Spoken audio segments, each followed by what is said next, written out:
السلام علیکم ویورز، میرا نام عطاء الرحمن اور آپ دیکھ رہے ہیں عطاء بخاری یوٹیوب چینل۔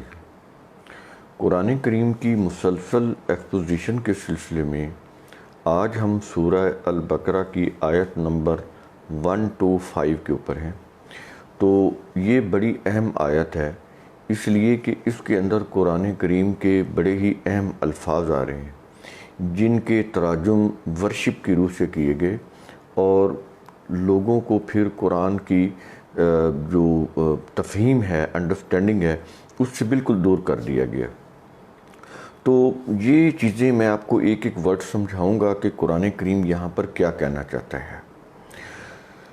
یہ آیت یہاں سے شروع ہوتی ہے کہ وَإِذْ جَعَلْنَا الْبَيْتَ مَثَابَةً لِلنَّاسِ وَأَمْنًا۔ وہ کہتا ہے کہ ہم نے اس گھر کو، یعنی یہ جو کعبہ ہے، بیت اللہ ہے، وہ کہتا ہے، اللہ کہہ رہا ہے کہ ہم نے اس گھر کو لوگوں کے جمع ہونے کا ایک مرکز بنایا۔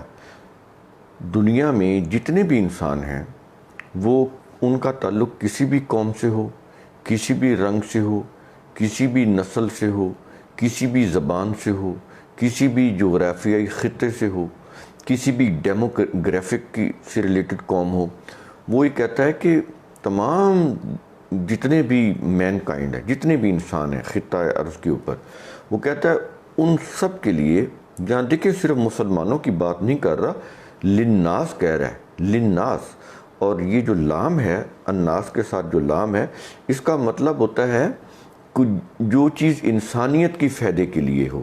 یہ لام جو ہے یہ منافق کے لیے آتا ہے، یعنی ایسی بات جہاں پر بھی للناس آ جائے، یعنی لام آ جائے، اس کا مطلب ہوتا ہے کہ فائدے کی بات ہو رہی ہے۔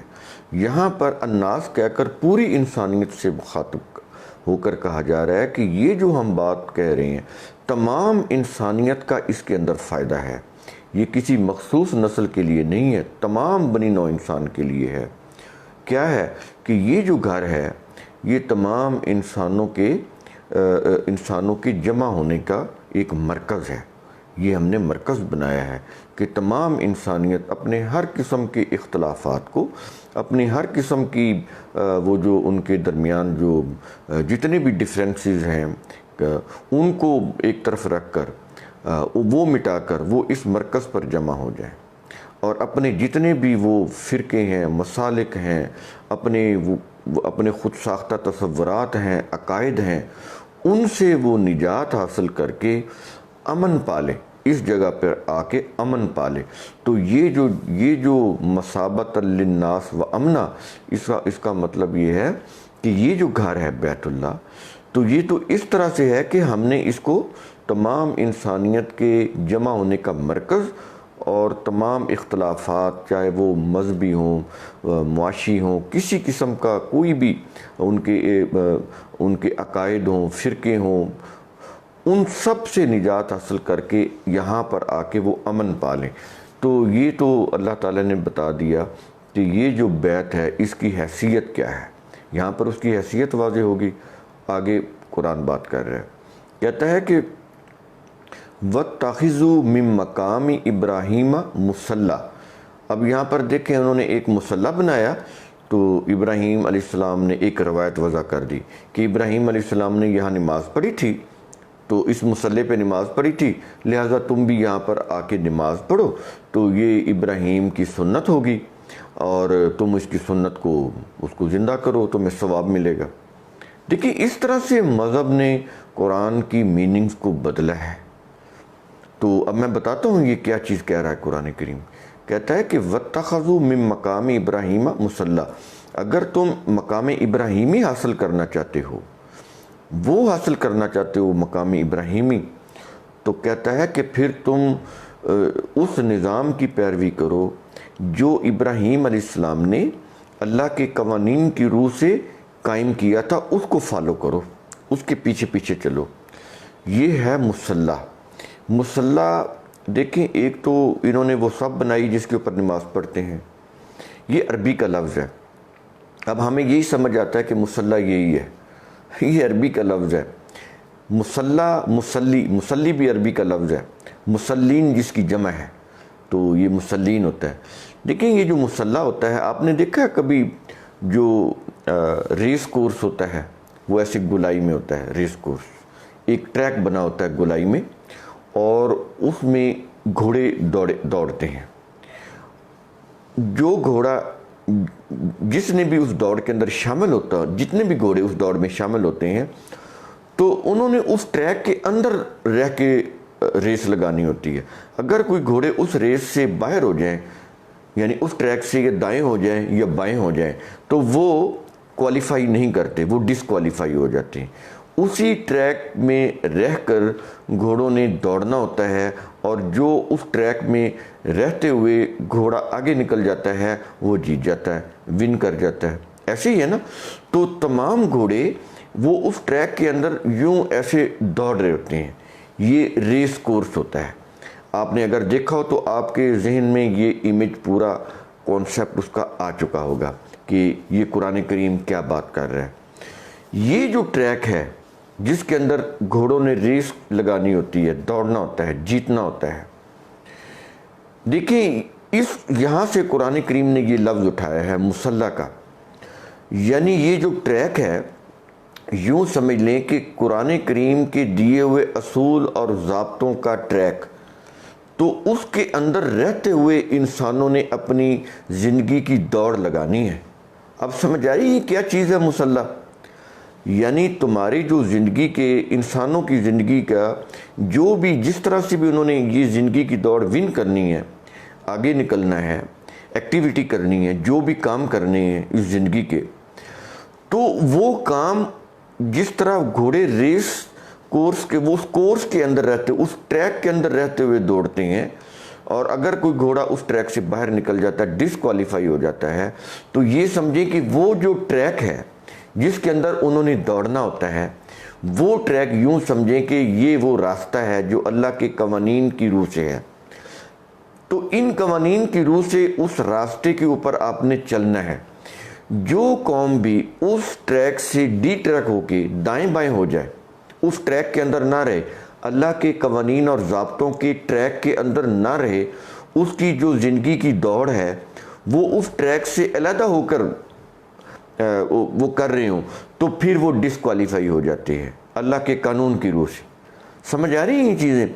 تو اس لیے میں کہتا ہوں کہ نبی کریم صلی اللہ علیہ وسلم کو قرآن کریم کے الفاظ کی تفسیر ہی نہیں کرنی پڑتی تھی۔ وہ جو مخاطب تھے نا، قرآن کے اولین مخاطب، وہ عرب، وہ سمجھ جاتے تھے کہ یہاں پر مسلح جو قرآن کہہ رہا ہے تو اس کا مطلب کیا ہے۔ اللہ کے قوانین کا کورس، ٹریک، اس کے اندر رہ کر زندگی کی دوڑ جو ہے وہ ہم نے پرفارم کرنی ہے۔ اگر اس سے دائیں بائیں ہو گئے، اس ٹریک کے اندر نہ رہے، تو پھر ہم ڈسکوالیفائی ہو جائیں گے۔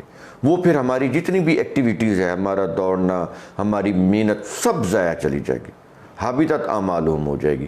یہ سمجھ لیا کیا چیز ہے؟ تو ابراہیم علیہ السلام نے جو اس بیت اللہ کے اندر نظام قائم کیا تھا، وہ اللہ کے قوانین کی روح سے قائم کیا تھا۔ آج قرآن ہمیں ابراہیم علیہ السلام کے مقام کو یاد دلاتے ہوئے کہہ رہا ہے کہ جو مقام ابراہیم علیہ السلام نے اللہ کے قوانین کو فالو کر کے حاصل کیا تھا، تم بھی وہ مقام اگر حاصل کرنا چاہتے ہو تو تم بھی اللہ کے قوانین کو فالو کرو جو کتاب اللہ کے اندر ہے، کتاب اللہ سے باہر نہیں ہے۔ اب سمجھ آئی کہ یہ مسلح کیا ہوتا ہے؟ یہاں پر ابراہیم علیہ السلام کو بطور ایگزامپل پیش کیا گیا ہے کہ جس طرح وہ اس مسلح کے اندر، یعنی اللہ کے قوانین کے اوپر رہے اور بالکل ادھر ادھر ڈی ٹریک نہیں ہوئے، تو کہتا ہے تم نے بھی یہی کام کرنا ہے، بالکل ابراہیم علیہ السلام کی طرح، کہ تم نے بھی اللہ کے قوانین کو اس کورس میں رہتے ہوئے، اس ٹریک میں رہتے ہوئے، اللہ کے ضابطوں میں رہتے ہوئے سر انجام دینا ہے، پرفارم کرنا ہے۔ تو یہ ہے جی من مقام ابراہیم مسلح۔ تو سمجھ آئیے کہ یہاں پر قرآن نے کیا کہا ہے۔ اور آگے وَأَحِدْنَا إِلَىٰ إِبْرَاهِيمَ وَإِسْمَاعِيلَ أَن طَهِّرَ بَيْتِي، اور ہم نے ابراہیم اور اسماعیل سے عہد لیا۔ کیا عہد لیا؟ اب قرآن آگے وہ عہد بتا رہا ہے کہ کس چیز کے اوپر عہد لیا گیا۔ کہتا ہے کہ ان طاہر بیتی، کہ وہ میرے گھر کو طاہر رکھیں گے، یعنی پاک رکھیں گے، پاک و صاف رکھیں گے۔ یہ جو پاک و صاف رکھنا کیا چیز تھا؟ کوئی جھاڑو دینا تھا، کوئی اس کی ڈسٹنگ کرنی تھی، کیا چیز تھی یہ؟ وہ یہ کہتا ہے کہ یہ ایک مرکز ہے تمام بنی نوع انسان کا۔ تو اس مرکز کو، اس بیتی کا لفظ ہے، میں نے آپ کو کئی دفعہ بتایا، جب اللہ اپنی چیز، کسی چیز کو اپنی طرف نسبت کرے، یعنی میرا گھر، بیتی کا مطلب ہے میرا گھر، تو اس کا مطلب کیا ہے؟ اللہ کو تو اس گھر میں رہنے کی ضرورت نہیں ہے، تو اس کا مطلب یہ ہے کہ یہ جو میرا گھر جو کہنا ہے، اس سے مراد یہ ہے کہ یہ تمام انسانیت کا گھر ہے، بلا تمیز، وداؤٹ اینی ڈسٹنکشن، بلا امتیاز، یہ تمام انسانیت کا گھر ہے، میری تمام مخلوق کا یہ گھر ہے۔ انہوں نے تو بنا لیا نا کہ یہ صرف مسلمانوں کا ہے، بالکل نہیں، وہ تو للناس کہہ رہا ہے، تمام انسانیت کا گھر ہے، یہ صرف مسلمانوں کا نہیں ہے، ساری مخلوق جتنی بھی انسان ہیں وہ اللہ کی مخلوق ہے نا، سارے انسان، تو وہ مین کائنڈ کو کہہ رہا ہے کہ ان سب کا ہے، اس میں کسی کی قوم کی کوئی تمیز نہیں ہے کہ وہ مسلمان ہو یا وہ کوئی کسی بھی خطے کا ہو، بالکل نہیں، سب کے لیے ہے۔ الناس آگے تو سارے انسان آگے، وہ کسی بھی خطے سے ہوں، کسی بھی نسل سے ہوں، کسی بھی رنگ سے ان کا تعلق ہو، کسی بھی زبان، کوئی بھی زبان بولتے ہوں، سب آگے اس کے اندر۔ تو یہ آگے یہ چیز کہ ان کے لیے وہ پاک رکھے۔ تو اس پاک رکھنے کا مطلب کیا ہے؟ طاہرہ کا مطلب کیا ہے؟ کہ جتنے بھی خلاف قرآن، اللہ کے قوانین کے خلاف جتنے بھی عقائد ہیں، تصورات ہیں، ان سے پاک رکھنا، باطل تصورات سے، عقائد سے۔ مقاصد تو مذہب میں ہوتے ہیں نا، قرآن کے اندر تو اصول ہوتے ہیں، تو وہ یہ کہتا ہے جتنے بھی مذاہب کے عقائد ہیں، ان کی عقیدتیں ہیں، ان کے تصورات ہیں، ان کے نظریات ہیں باطل قسم کے، وہ یہ کہتا ہے کہ ان سے پاک رکھنا، یہ گھر ان سے، ان باطل نظریات سے، باطل عقائد سے جو مذاہب کے پیدا کردہ ہوتے ہیں، ان سے اس گھر کو پاک رکھنا ہے۔ اب سمجھ آئی یہ طاہرہ کیا ہے؟ ورنہ تو آپ یہ دیکھیں، ہندو ہم سے زیادہ نہاتے ہیں، کرسچین ہم سے زیادہ صفائی پسند ہے۔ مسلم کنٹریز میں جائیں اور آپ یورپین کنٹریز میں جائیں تو ذرا کمپیریزن کریں، صفائی کہاں پر زیادہ ہے؟ ان ممالک میں زیادہ ہے جہاں پہ کرسچین لوگ رہتے ہیں۔ ہندوؤں کے ہاں صفائی کا بہت زیادہ، ہم سے زیادہ صفائی پسند ہیں وہ لوگ۔ تو یہاں پر قرآن یہ فزیکلی کلیننس کی بات نہیں کر رہا، وہ تو ہر قوم کے اندر ہوتی ہے، ہر انسان کے اندر ہوتا ہے کہ وہ صاف رہے۔ تو یہ صفائی وہ والی اس میں گو آ جاتی ہے، لیکن قرآن کریم تو بڑی بلند سطح کی بات کرتا ہے۔ صفائی تو انسان کے اندر ایک اس کے اندر خواہش ہوتی ہے کہ جہاں پر وہ رہے اس کے وہ جگہ بھی صاف ہو، اس کے کپڑے بھی صاف ہوں، اس کے ہاتھ بھی صاف ہو، اس کا منہ بھی صاف ہو۔ تو یہ تو انسان کی وہ نہائے دھوئے، یہ تو انسان کے اندر یہ چیزیں ہوتی ہیں، تو ہر قوم کے اندر ہوتی ہیں، اس کا کسی مذہب سے کوئی تعلق نہیں ہے۔ وہ ہندو ہو، وہ کرسچین ہو، وہ جیوز ہوں، وہ مسلم ہوں، وہ بدھ مذہب ہوں، وہ سکھ ہوں، سب لوگ صفائی کو پسند کرتے ہیں۔ تو یہ فزیکلی کلیننس کی قرآن کریم اسپیشلی بات نہیں کر رہا کہ اس کی کوئی جھاڑو پونچھ کر دیں یا ڈسٹنگ کر دیں، کوئی گرد و غبار اڑا دیں، اس کی بات نہیں کر رہا قرآن، اس طرح کی چھوٹی چھوٹی سطحی باتیں نہیں کرتا۔ تو یہ کہہ رہا ہے کہ یہ جو مذاہب کے مسالک کے جو باطل عقائد اور تصورات ہوتے ہیں، ان سے اس گھر کو پاک رکھنا ہے۔ جو باطل کے نظریات کے حامل لوگ ہیں، ان کو ان کے اس نظریات سے، عقائد سے پاک رکھنا ہے۔ تو یہاں پر طاہرہ بیتی یہ ہو گیا۔ اور کن کے لیے یہ چیزیں کرنی ہیں؟ اس بیت کو، یہ جو پاک صاف رکھنا ہے باطل عقائد سے، باطل نظریات سے، کن کے لیے؟ کہتا ہے للطائفین، للطائفین، طائف کی جمع طائفین ہو گئے۔ تو یہ طائفین کیا ہوتے ہیں؟ طائف کیا ہوتا ہے؟ طائف ہوتا ہے جو واچ مین ہوتا ہے۔ یہ باہر کے ملکوں سے طائفے آتے ہیں نا، ثقافتی طائفے آتے ہیں، وہ ملکوں گھوم رہے ہوتے ہیں، پھر رہے ہوتے ہیں، چل پھر رہے ہوتے ہیں، آج اس ملک میں، آج اس ملک میں، پرسوں اس ملک میں، ایسے جا رہے ہوتے ہیں، اس کو طائفہ بولتے ہیں۔ وہ بھی اسی سے ہی ہے، طائف، طائفین سے۔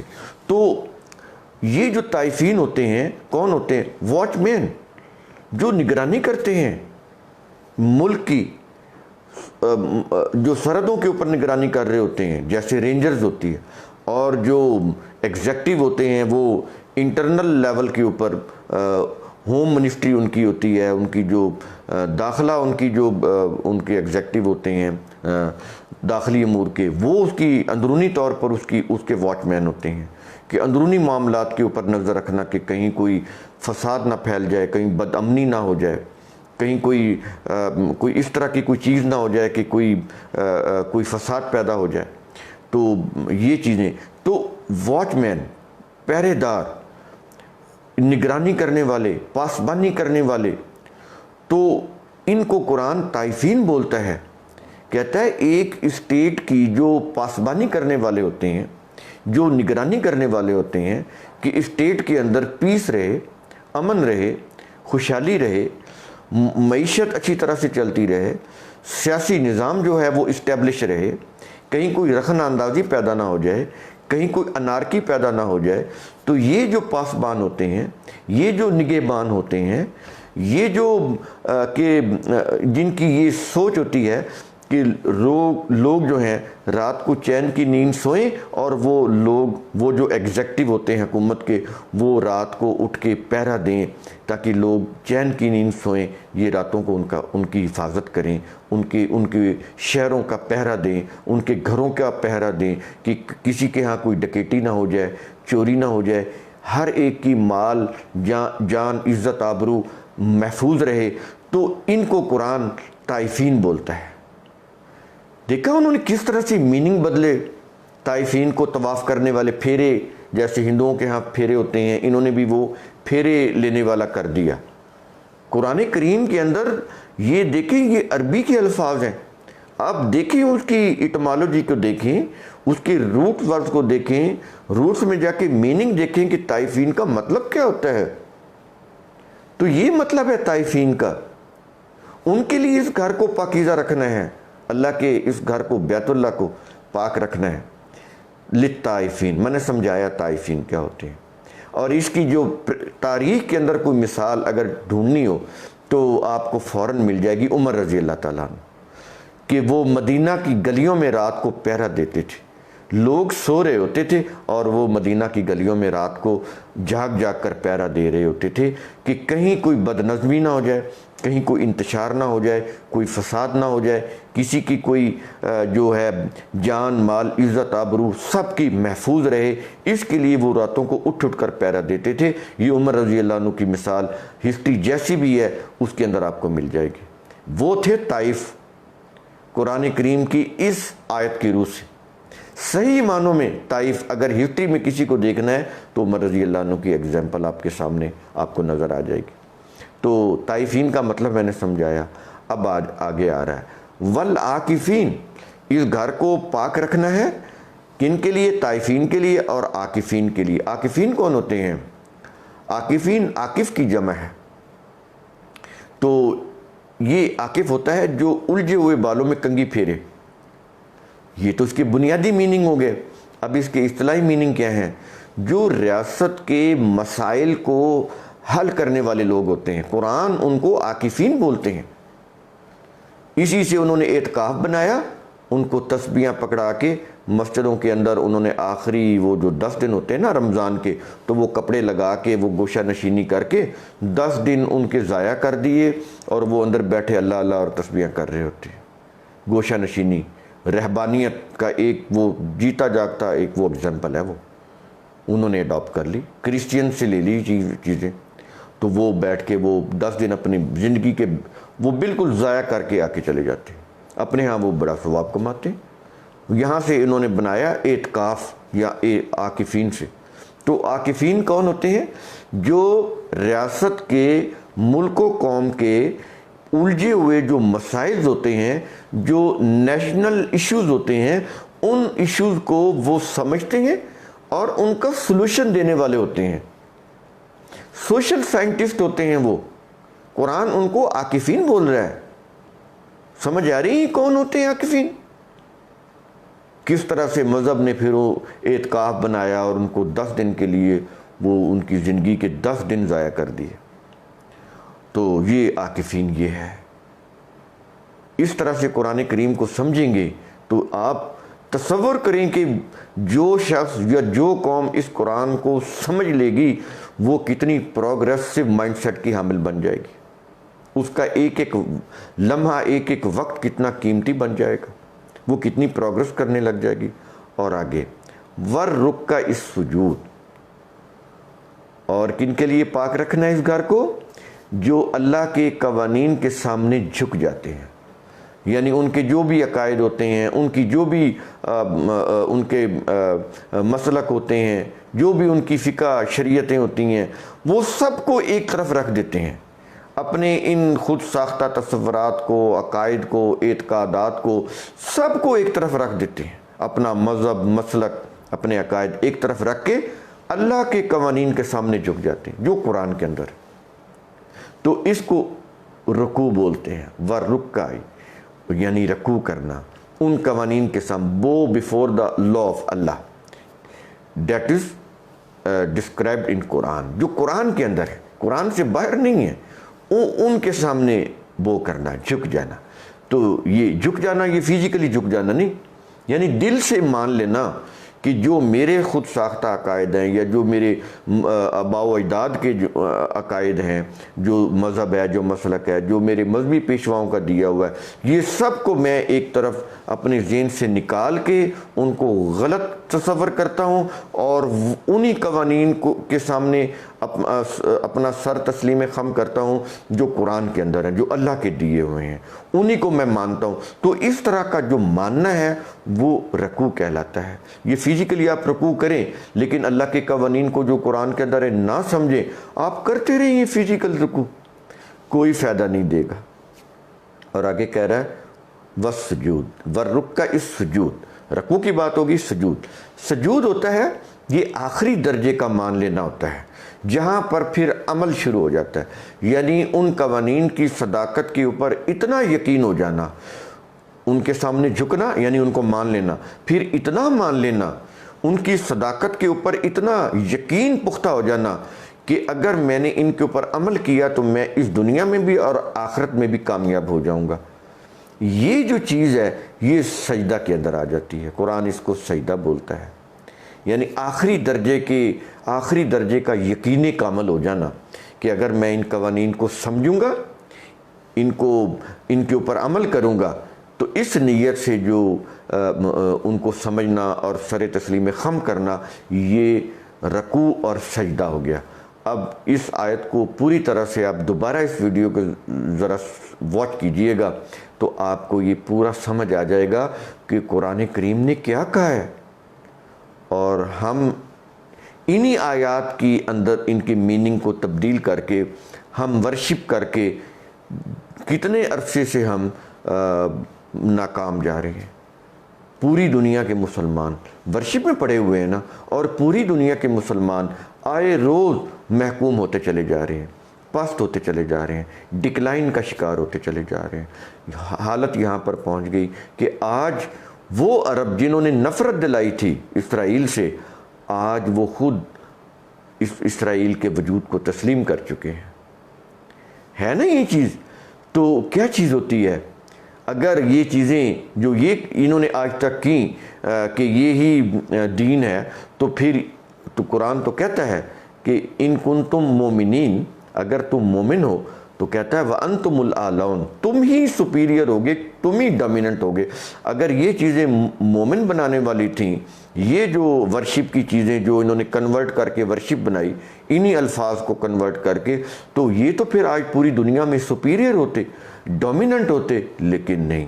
قرآن کہتا ہے کہ اگر تم سپیریئر نہیں ہو، ڈومیننٹ نہیں ہو، تو پھر سمجھ لو، جان لو کہ پھر تم مومن نہیں ہو۔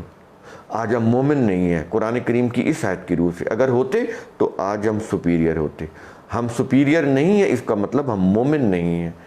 تو آئیے دیکھ لیں کہ دن بدن ڈکلائن کا شکار ہے، زوال اور پستی ان کو ملتی چلی جا رہی ہے، دن بدن یہ شکست خوردہ قوم بنتے جا رہے ہیں، سائنس ٹیکنالوجی میں بھی پیچھے ہیں، دنیا کے معاشیات کے نظام میں بھی پیچھے ہیں، سیاسی نظام ان کے کمزور ہیں، اپنا بجٹ تک یہ نہیں بنا سکتے، اپنی کوئی چیز اپنی مرضی سے بیچ نہیں سکتے، اس کا کوئی ریٹ نہیں مقرر کر سکتے۔ تو بات یہ ہے کہ یہ ہوتی ہیں وہ اقوام جو اللہ کے قوانین کو چھوڑنے کی وجہ سے دوسری قوموں کے محکوم بن جاتی ہیں، اور دوسری قومیں پھر ایسی قوموں کے اوپر غالب آ جاتی ہیں، جیسے کہ ویسٹرن اقوام ہمارے اوپر غالب آ چکی ہیں۔ تو یہ اس لیے کہ ہم نے قرآن کریم کے مفاہیم کو بدلا اور ورشپ میں کنورٹ کر دیا۔ تو میں نے اس آیت کو پوری طرح سے آپ کو بتا دیا کہ اس کی میننگ کیا ہے، ایک ایک ورڈ کا میننگ آپ کو بتا دیا۔ تو قرآن کریم کا اصول ثم تتفکروا، اس کی روح سے آپ جب قرآن کو سوچیں گے، اس کے الفاظ کے اوپر غور و فکر کریں گے، تو آپ کے اندر ایک سوچ پیدا ہوگی، ایک تحریک پیدا ہوگی، آپ آگے بڑھیں گے، آپ کامیابی کی طرف آپ کے قدم اٹھیں گے۔ شکریہ۔